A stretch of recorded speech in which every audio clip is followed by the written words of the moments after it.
Alright, so I got the head off of one side. I had to take some of the studs out, the longest ones. And I had to take the steering shaft loose.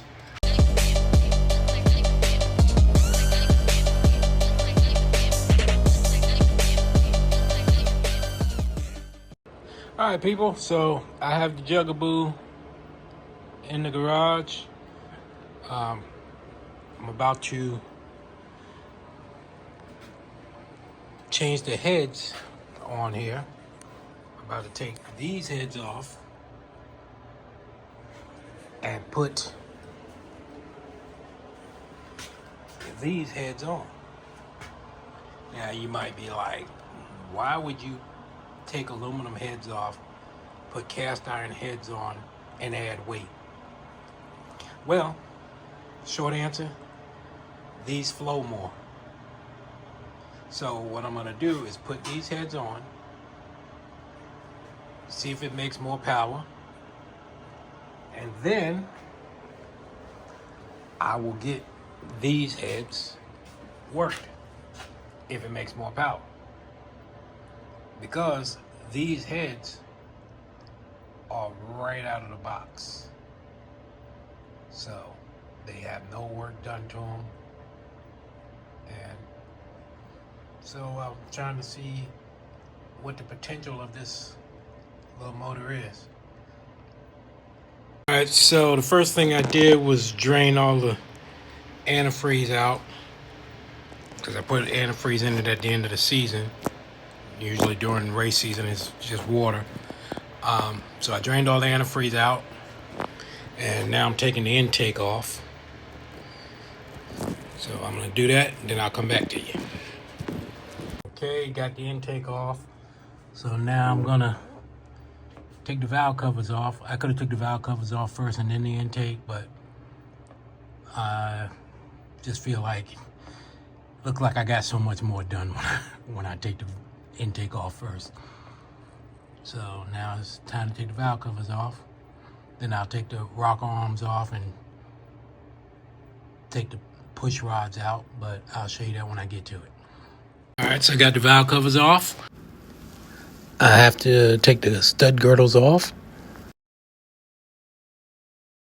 Take the rocker arms off, take the push rods out, take the exhauster loose, take the head bolts off, but I'll walk through it.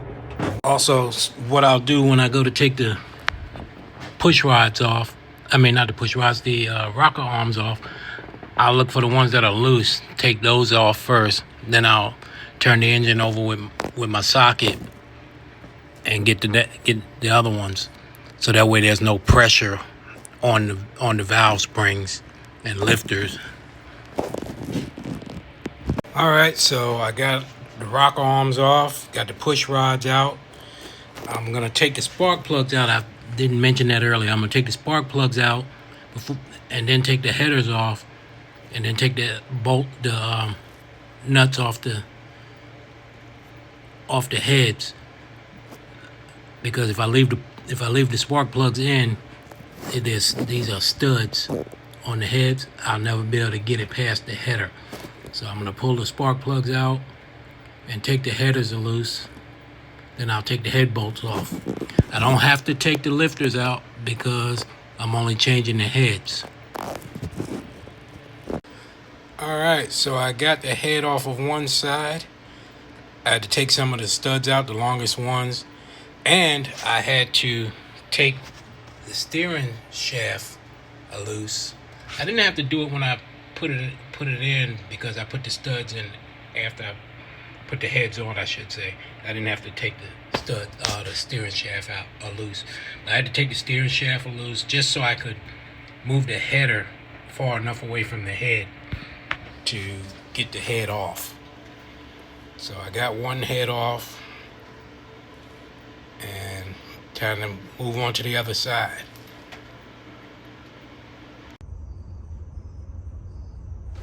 Hey, did you just sneak in our trailer and not hit that like button? You already in here. Hit the like button. Also subscribe. And while you're at it, leave us a comment. We would like to get so many that we can't even read them. but be respectful. But like I said, you're in here, hit the like button. You like our content, hit the subscribe button. I'm watching you, watching us.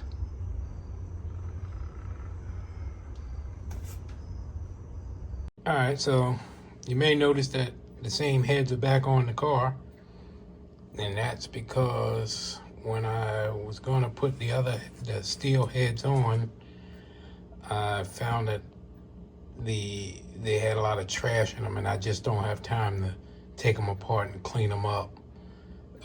The other motor that it came off of, the motor got messed up, the engine got messed up, so I was able to save the block, but the crank and everything was messed up. Well, not everything, the crank, the rods I was able to recondition.